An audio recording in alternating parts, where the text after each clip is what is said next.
Oi, gente, bom dia, tudo bem? Então, vou gravar essa videoaula para ficar um pouco mais claro na tela as minhas questões, tá? Eu vou tentar fazer isso o mais rápido possível para corrigir aqui. Então, é importante, primeiro, gente, acompanha junto e depois vocês vão ver as questões que vocês erraram e vão colocar para mim aqui nos comentários mesmo.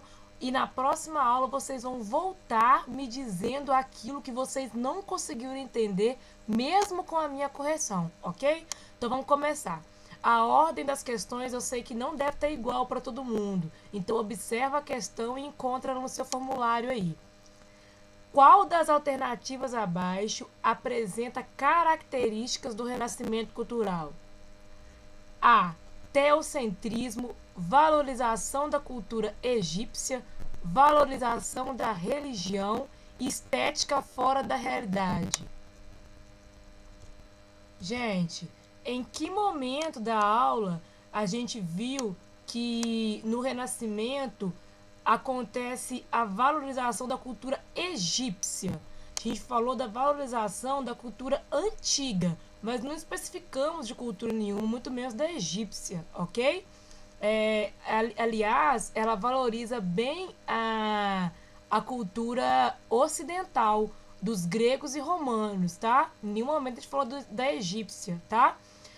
Estética fora da realidade? Não. Pelo contrário, o Renascimento valoriza uma estética dentro da realidade, a perfeição, tudo certinho.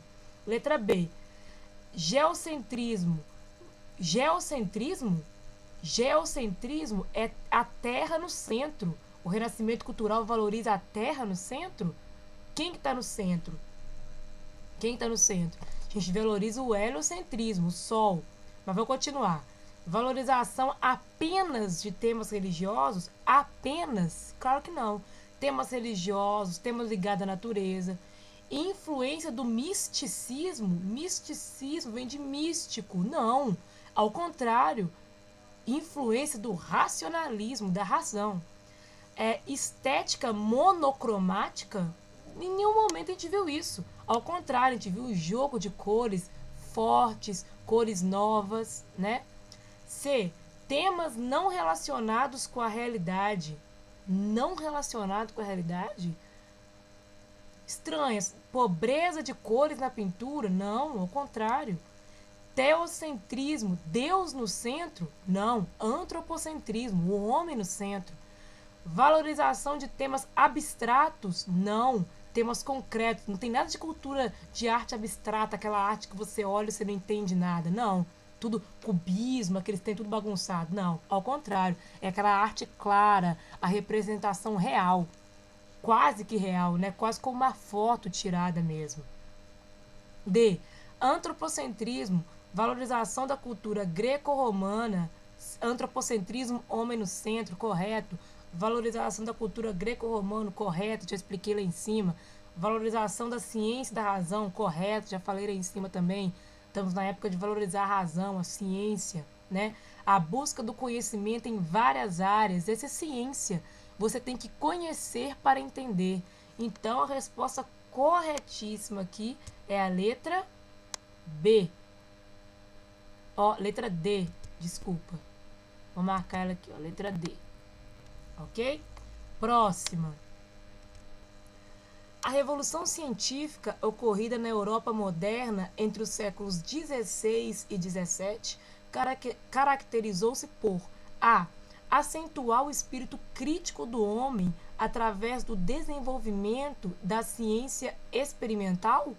Olha, acentuar a crítica, o homem tem que criticar, ele tem que ver, entender e criticar o que ele vê, julgar o que ele vê, não só apenas acreditar em tudo que falam, parece que sim. E isso eu consigo cientificamente através da experiência. Ah, como que a água evapora? Por que acontece a chuva? Por que acontecem os fenômenos da natureza? Eu consigo isso fazendo experiências através da ciência. Essa parece estar correta, mas vamos ver as outras. Reforçar concepções antinaturalistas? Errado. Ao contrário, concepções naturais da natureza, né? Comprovar a tese de um universo geocêntrico.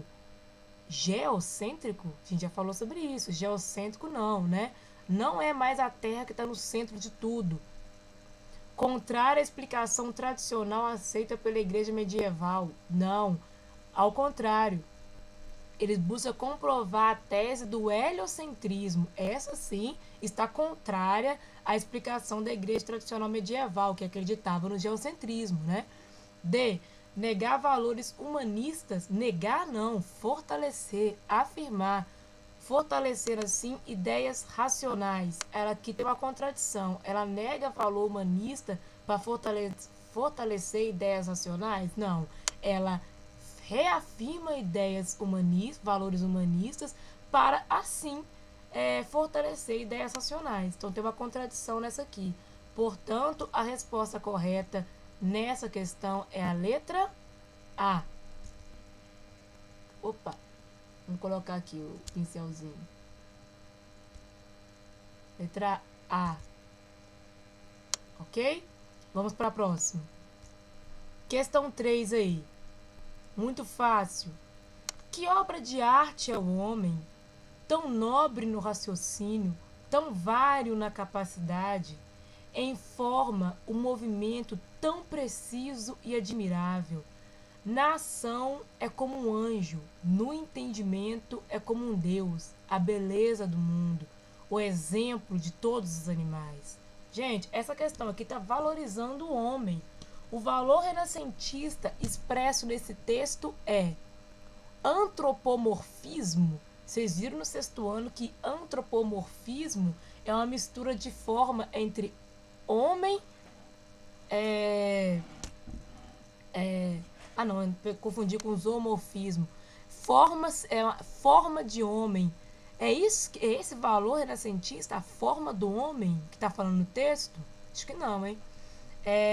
O hedonismo, a gente viu na aula que hedonismo, até coloquei o texto, o vídeo da Dona Medieva, mostrando ela dançando, cantando. Hedonismo é aproveitar a vida, curtir toda a vida, valorizar a vida que tem e experimentar tudo que a vida pode oferecer. Não parece que é isso que está falando no texto, não. Humanismo, olha, o humanismo valoriza o homem, parece ser essa, mas vamos ver a D. O individualismo é aquilo também que eu coloquei no texto, falando sobre a questão do homem fazer a própria sorte, fazer o seu futuro. Ele é individual, ele não depende só porque as pessoas, antepassados dele, a família dele, sempre ajudam da mesma forma. Não quer dizer que ele não tenha a possibilidade individual de mudar isso. Também não me parece estar falando no texto, não. O texto está valorizando os valores humanistas, valorizando o homem. Então, a resposta é a letra C. Vou colocar aqui. Letra C, ok? Próxima questão. Entre os séculos 12 e 14, ocorreram intensas mudanças na vida da população da Europa Ocidental, quebrando a pureza do feudalismo. Então, que mudanças foram essas que aconteceram no início do Renascimento, do fim da Idade Medieval, do feudalismo para a Idade Moderna? Que mudanças foram essas? Dentre elas, eu destaco, exceto uma, eu não destaco não. Vamos lá.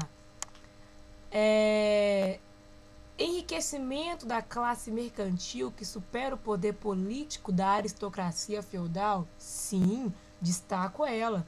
Porque quando o comércio desenvolveu o comércio, há o surgimento daquela camada burguesa que supera as relações de nobreza do feudalismo. Então, essa está correta. Crescimento da atividade comercial devido ao aumento do volume dos excedentes? Sim. Os excedentes de produção vão ser agora comercializados, daí a necessidade de navegar para poder vender os seus produtos, achar mercado consumidor e desenvolver a burguesia. C. Empobrecimento da classe mercantil? Não, está meu exceto aqui. A classe mercantil não empobreceu, ela enriqueceu. Essa questão C, essa letra C, ela vai contra todas as outras questões. A, B e a D. Vamos ver a D.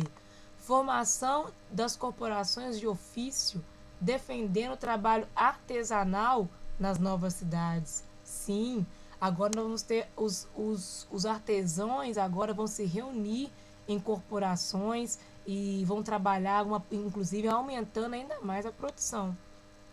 Então a resposta é a letra, o meu exceto está na letra C. Não empobreceu nada, ao contrário, enriqueceu. A charge a seguir, que relaciona o presidente Lula com o renascentista Leonardo da Vinci, traz uma referência, uma conhecida obra desse gênero do Renascimento. O artista renascentista e o título da obra que inspirou a charge são, respectivamente... Gente, quem que é o artista que fez essa obra que inspirou essa charge aí? A obra original? Leonardo da Vinci, óbvio. E qual que é o nome da obra? Mona Lisa. Não é possível que alguém respondeu isso errado, hein? Não é possível. Letra D, a resposta. Essa questão aqui é super interessante, hein? Essa aqui, você vai ter que pensar no presente para poder entender o passado. A notícia abaixo apresenta um problema atual relacionado à pandemia do coronavírus. Qual fundamento renascentista podemos relacionar a notícia abaixo que resolveria esse problema? Ô, gente, olha aqui a notícia.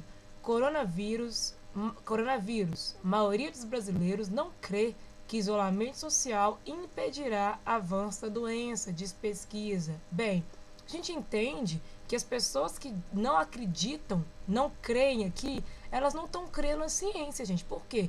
A ciência, os cientistas, vocês estão vendo nos noticiários dizendo que não existe vacina ainda, não existe tratamento eficaz e comprovado. A única coisa que existe comprovadamente e atestada pela ciência é o isolamento social. Então, quem não acredita nisso, não está acreditando assim na ciência. Quem não acredita nisso, não está usando o quê? O naturalismo? Não, o naturalismo é quem acredita, valorização da natureza. Quem não acredita nisso, não está usando mão do hedonismo? Não, gente. O hedonismo é aquele negócio que eu falei com vocês já, que é aproveitar a vida, né? Curtir a vida sem as amarras sociais, religiosas. Quem não acredita nisso é porque não está acreditando no individualismo? Não. O individualismo é o que eu falei também na outra questão, que é você ter a capacidade de mudar a sua vida, de guiar a sua vida, sem ficar esperando os desígnios da fé, ou até mesmo sem ficar aí prostrado, pensando que a coisa é assim, então vai acabar assim. Não, ao contrário, você pode modificar isso. Então, sobrou pra gente o que, gente? O racionalismo. Os brasileiros aqui que não acreditam no isolamento social, que está sendo colocado pela ciência como a única possibilidade de frear aí o coronavírus, não estão sendo racionais, não estão acreditando na razão colocada pela ciência, por essa certeza racional, de acordo com os preceitos aí que as pesquisas científicas têm mostrado para a gente. Então, qual fundamento renascentista podemos relacionar a notícia abaixo que resolveria esse problema? O uso da razão, racionalismo. Essa questão aqui também é muito tranquila. O Renascimento iniciou-se aonde, gente? O Renascimento, gente, desenvolveu lá na Península Itálica. Na primeira atividade que a gente fez, falava sobre isso, do livro. Naquela questão, se não me engano, a questão número 4 da página 7 do livro, falava sobre isso. Em que, primeiro, gente, a região da Itália foi a região que foi o berço, que sintetizou, que reuniu, né, todos os valores da antiguidade no Império Romano. Então, ela foi símbolo da preservação da cultura antiga ocidental. Foi o Império Romano, né? Portanto, a Península Itálica, a primeira importância dela é isso, né? Depois, vocês vão, na questão 5 daquela tarefa, falava que na Itália, a Itália viveu um período de desenvolvimento econômico muito forte, porque a região era uma região rica no comércio, em trocas comerciais, das especiarias. E para desenvolver o Renascimento, a gente tinha que ter dinheiro, né? Essas cidades da Itália que se desenvolveram, se enriqueceram e estimulou aos burgueses a investir nessas descobertas científicas, investir nas obras de arte. Não era a gente pobre que fazia aquilo, não.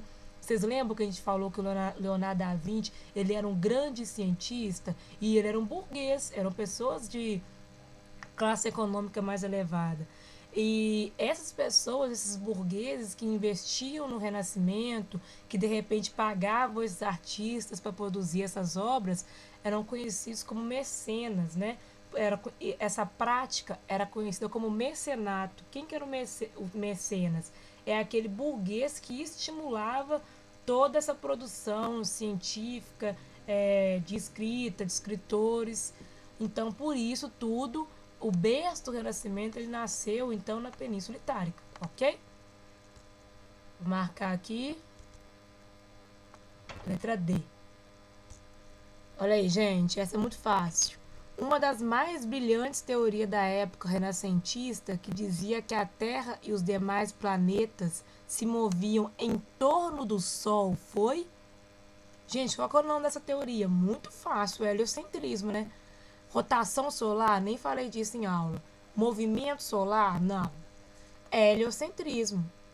Renascimento, letra C, heliocentrismo. Renascimento é o nome do período histórico. Centrocentrismo, não, nem vim falar sobre isso. Então a resposta correta é a letra C. Muito fácil essa questão. Gente, olha aí essa pergunta aí. Por que os cientistas do Renascimento cultural entraram em choque com a igreja? Uma resposta curta que seria bacana ficaria assim. Gente, olha, eu coloquei uma resposta para vocês aqui do que eu acho que seria uma boa resposta resumida. Por que os renascentistas do Renascimento cultural entraram em choque com a igreja? Porque os renascentistas valorizavam o pensamento e o conhecimento humano, ou seja, a razão. Para eles, entender o mundo, os fenômenos da natureza, só seria possível através da ciência, da observação. A Igreja Católica não acreditava nisso, e sim apenas no discurso da fé. Os renascentistas não deixaram de ser cristãos ou ter fé.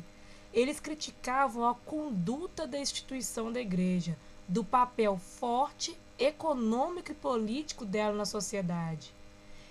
Isso não combinava com o desenvolvimento mercantil burguês que estava crescente na época. Os valores colocados pela igreja, como por exemplo, você não pode se enriquecer, você não pode ter lucro, isso é pecado. Isso atrapalhava, chocava com o pensamento burguês da época e mercantil que estava se desenvolvendo. Então, isso aí seria uma resposta, para mim, de 2 pontos. Perfeita, tá bom? Olha aí, gente, essa questão aqui tem 2 textos bem grandes que a gente leva um tempinho para ler, né? Foi aí minha crítica, inclusive, àqueles alunos que fizeram o simulado e terminaram em menos de 15 minutos, ou até 15 minutos.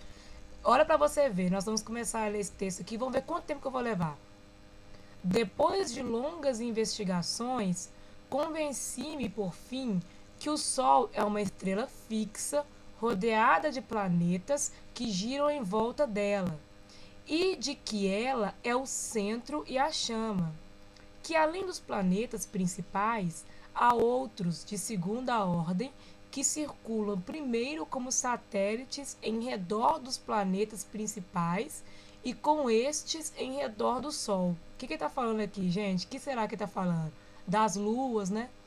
Não duvido de que os matemáticos sejam da minha opinião.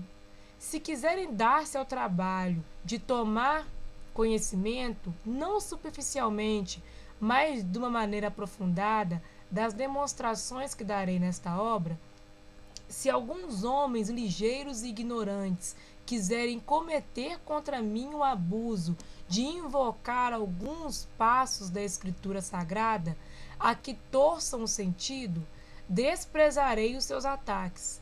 As verdades matemáticas não devem ser julgadas senão por matemáticos. Quem escreveu isso foi o Copérnico. O que ele está querendo dizer? Que ele observou através da ciência e da observação profunda que o Sol, que existe Sol, que a Terra gira em torno do Sol e que existem outros planetas, que os planetas têm luas e que não importa que você me venha dizer trechos da Bíblia, ele quer, quem pode falar contra ele é um matemático com observações matemáticas, científicas, que você que tem essa opinião baseada em trechos da Bíblia não serve para discutir com ele. É isso que ele está falando. Ele está valorizando a ciência em detrimento da fé. Ok? Aqueles que se entregam, segundo trecho aí, aqueles que se entregam à prática sem ciência são como navegador que embarca em um navio sem leme e sem bússola. Leme e bússola é o que, gente? São instrumentos que guiam as pessoas durante uma viagem no mar. Sempre a prática deve fundamentar-se na teoria, ou seja, você deve praticar, ou seja, você deve fazer apenas aquilo que antes você estudou. Antes de fazer de um caso uma regra geral, experimente 2, 3 vezes e verifique se a experiência produz os mesmos efeitos. O que ele está falando, gente? Ele está falando do teste, da experimentação científica. Antes de você concluir alguma coisa, antes você tem que estudar a coisa, testar a coisa. É o que a gente falou na aula lá com a dona Medieva, do exemplo do coronavírus. Antes de você dizer o que funciona ou o que não funciona, você tem que testar antes, estudar cientificamente, né? Nenhuma investigação humana pode se considerar verdadeira ciência se não passa por demonstrações matemáticas. Senão vira opinião, vira senso comum, disse-me disse, né? E isso não importa para a ciência. Vamos lá. Olha aqui. Para ler essa questão, eu demorei 3 minutos. Só para ler essa questão. Certamente eu teria que reler ela se eu fosse um aluno do 7º ano. Ok? O aspecto a ser ressaltado em ambos os textos para exemplificar o racionalismo moderno é... gente, o que está sendo ressaltado nesse texto? A fé como guia das descobertas? Não, o contrário. A razão como descoberta. O senso crítico para chegar a Deus? Não. O senso crítico para chegar à verdade científica. A limitação da ciência pelos princípios bíblicos? Ao contrário, a negação dos princípios bíblicos como limitantes da ciência. D. A importância da experiência e da observação? Parece que é essa, mas vamos ler a E. O princípio da autoridade e da tradição? Não. Eu nego a autoridade religiosa e eu nego as explicações que têm origem na tradição. Ah, todo mundo diz, portanto é isso que é verdade. Não. Eu acredito somente na força da experiência e da observação. Letra D. Olha aí, eu comecei a comentar essa questão com vocês há 5 minutos atrás. Então, eu demoraria cerca de 5 minutos, para fazer essa questão. Um aluno demoraria quanto? Então, como que o aluno consegue entregar esse simulado em menos de 15 minutos? Fica a dúvida. Questão 11. A imagem abaixo é renascentista. Todos os aspectos listados na alternativa, apresentam características presentes. Eu consigo ver isso na obra, exceto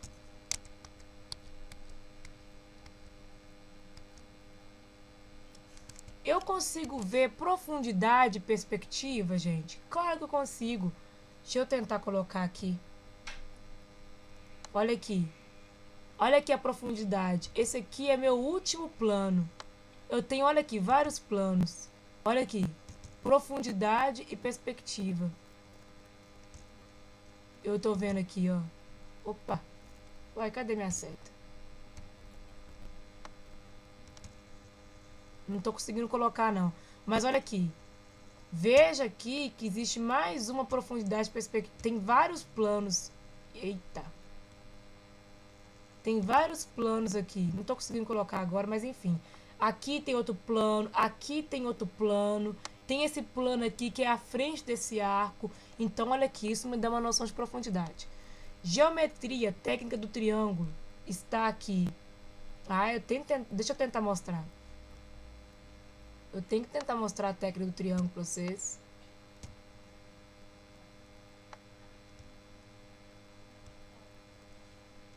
Vamos ver se eu consigo. Ah, eu não tô conseguindo colocar mais, gente.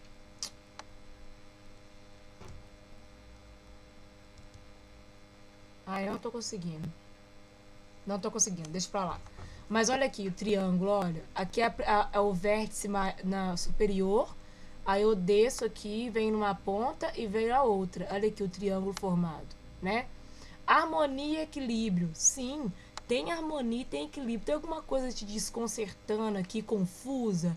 Ao contrário. Olha aqui como é que forma uma linha horizontal perfeita aqui. Olha como é que o meio está dividido. Tem divisão perfeita e equilibrada entre um lado e outro. Harmonia e equilíbrio. Aspectos da natureza. Gente, eu consigo ver aspecto da natureza aqui? Não consigo. Depois eu até pensando que aqui no fundo tem um pedacinho de céu. Mas não sei se isso está muito evidente na imagem, sabe? Portanto, eu marcaria essa aqui, aspecto da natureza. Talvez na prova, se eu desse uma questão dessa, eu ia até reconsiderar isso, porque tem aqui o céu, as nuvens, né? Mas eu marcaria essa questão, tá? Eu marcaria essa, que é a mais, vamos dizer assim, a menos evidente de toda essa. Eu não entendo, eu não consigo mais parar de.